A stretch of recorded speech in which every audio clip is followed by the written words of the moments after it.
Good morning, everyone, and welcome to my podcast. My name is Lynette. Today I'm going to talk to you about being one-on-one with God. I want to talk to you about having a close one-on-one relationship with God. Because those times when you feel alone or lonely, and you wonder what everybody else is doing, what your friends are doing, that you didn't know about or that you feel disconnected with. But when you stop and think that you are never alone, that you always have God to talk to, that you have a close relationship with Him, it makes you more of an independent individual. It keeps you from being a follower. It keeps you from wondering what everybody else is doing because you always have that fulfillment that you're not alone. But the key is, and I think this is very important, that our goal, all of our goals, should be that we become the person that God wants us to be. I know in most religions, they lead you to believe that you need to go through the priest or the pastor, whatever, to have this close relationship with God. Honestly and quite frankly, I think that's the furthest thing from the truth. I mean no disrespect, but I think we can have a close relationship with God, one-on-one between us and Him. When your goal is to become the person that He wants you to be, you always have the fulfillment inside of a goal. And being on that journey, stepping into what He wants you to be, can be exciting, exhilarating. And it also answers a lot of questions that we have about why things didn't go a certain way. For example, just this morning, I was supposed to go to a doctor. I've waited 5 months for this appointment, and I was excited about it because I thought this guy was the latest and greatest. Well, literally minutes before I was going to leave, my phone rang, and they said, "Oh, this doctor can't see you because he doesn't deal with what you're are talking about or something, I don't know." And I was so disappointed. But then I got on the phone with a friend of mine. She's pretty spiritual as well. And she said, well, it was just meant to be. You're not supposed to go see this guy. And after talking to her for a length of time, I noticed my mood just elevated because as a human being, I was disappointed. But as someone who trusts God and trusts His direction, I could feel my mood start to elevate again. And then I was happy about it. So I am redirected in this particular area. But when we totally trust Him, and our goal is to be the person that He wants to be, and quite frankly, I think we should all be praying for that, then you're never stagnant. You don't have to wonder what anybody else is doing because you're exactly where you should be right at this moment. And then when there is quiet time, possibly it's time that you need to communicate with Him through prayer or through meditation.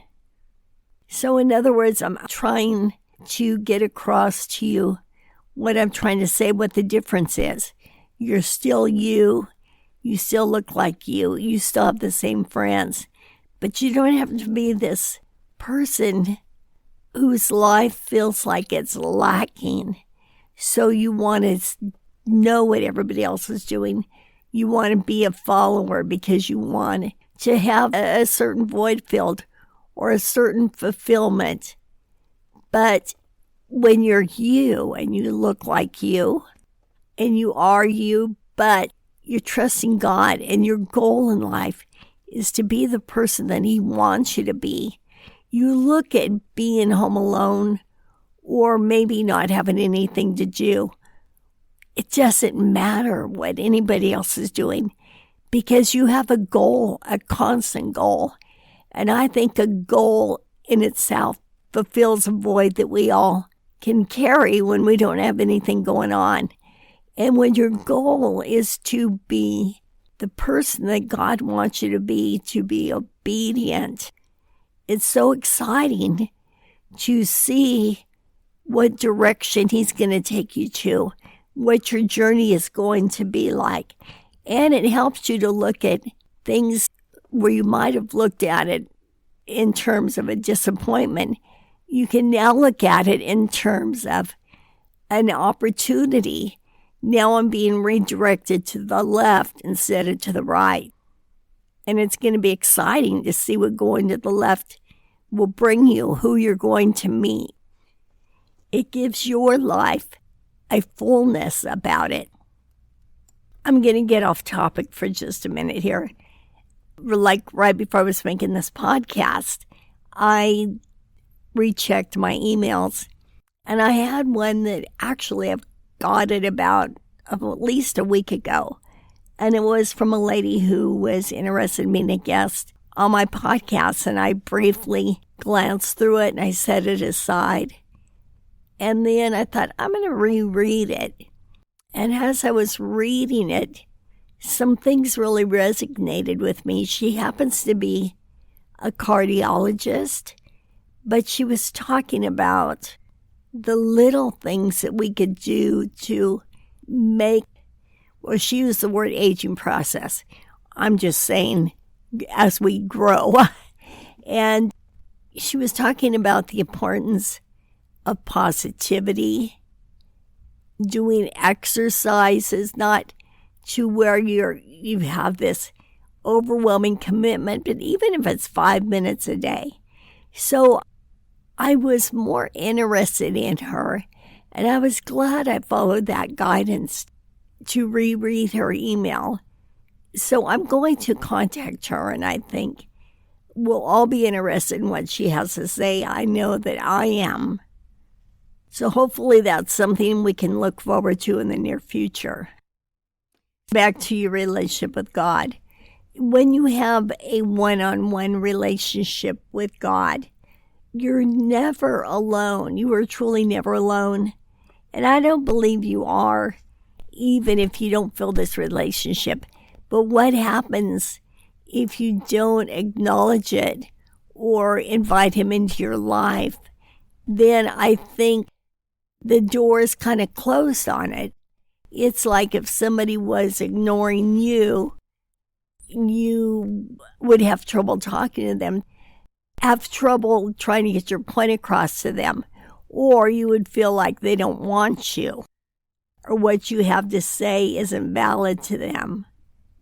So by openly inviting Him into your life, but openly wanting to be the person that He wants you to be, opens up the doors of communication between you and God. And therefore, you are never alone. And you're basically letting Him know that He can use you. He can use you, and it doesn't matter which of these ends of the spectrum you fall on. He can use you to speak to one person that you see out on the street or whatever that might just need what you have to say. Or you can speak to the masses. It doesn't matter. Just always remain open to be the person that He wants you to be and see where the journey takes you. And that is so exciting. You can still love your friends. God bless them, they're there. But you're not as needful of them. And that's how it should be in relationships. That you're there because you want to be, not because you need to be.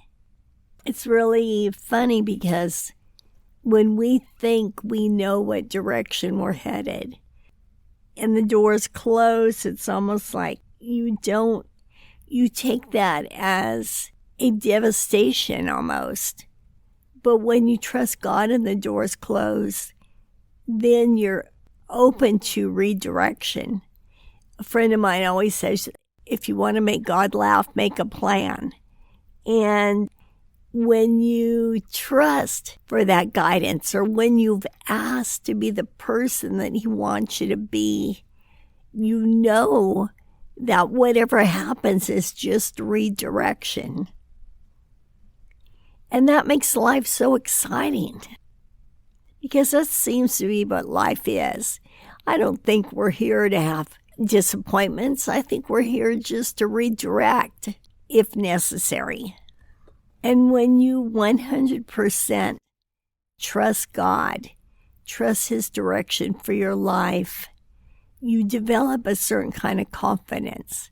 And by that, I mean, no matter what friends or family say, and God bless them, they're probably doing it out of love, but when you're confident that it is from God, you can thank Him and still do what you need to do, and do it with confidence. And it really doesn't matter what anyone says, or you don't even need to get so many opinions. When you know 100% you're on the right track, you're right where you're supposed to be.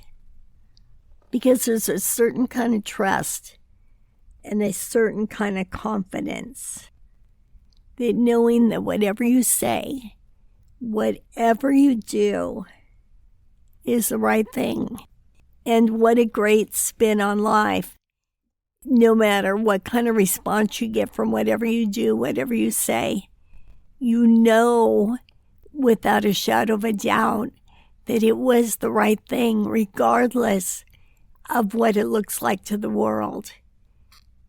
And again, there is a confidence, and how could you not be confident in knowing that what you say, what you do is the right thing, regardless of how it is accepted.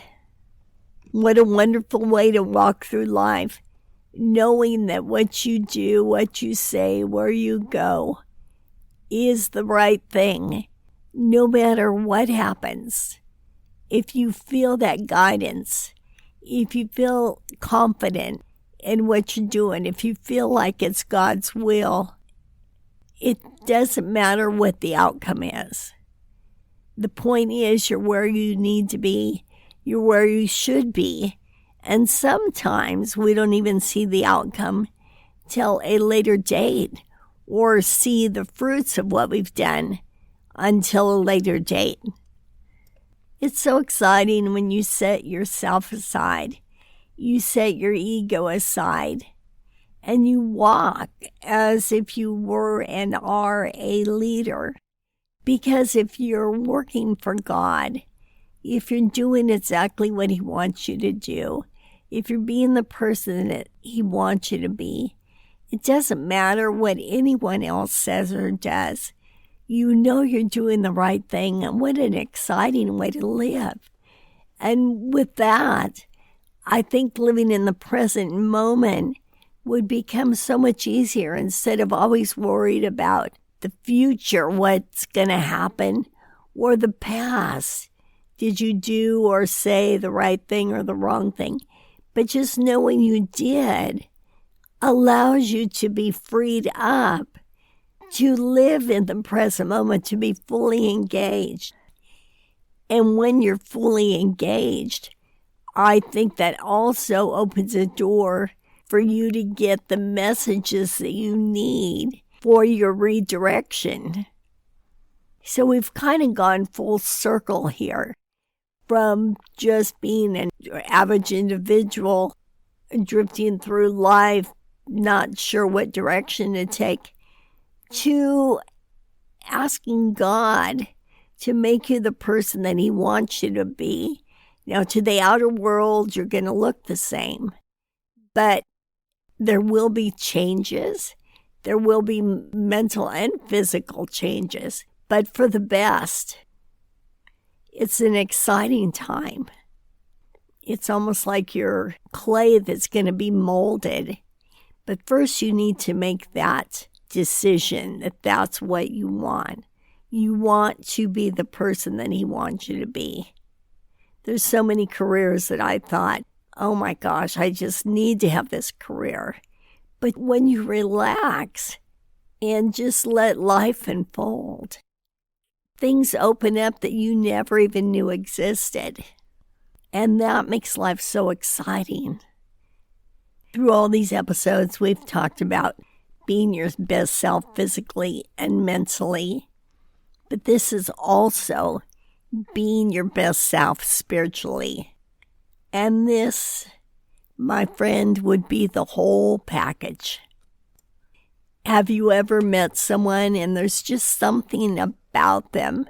It doesn't matter what their outside looks like. You're just really attracted to them because there's something different. And I believe that is the spirit within them. Call it a vibe, call it whatever you want to call it. But some people are just more magnetic than others. And I think spiritually it's a magnetism when you're on the right track, when you have that glow of God within you, that you're being your best self, that you're walking your best life, that you're talking in your best life, that you're being in your best life. And that is so exciting. So everyone around you is still there, but you have a certain kind of awakening, a certain kind of relationship with God, but also you feel differently because there's this trust, this confidence that no matter what you do, no matter what you say, you're being your best self. And that is so exciting. With that being said, I will talk to you next week. God bless. Bye-bye.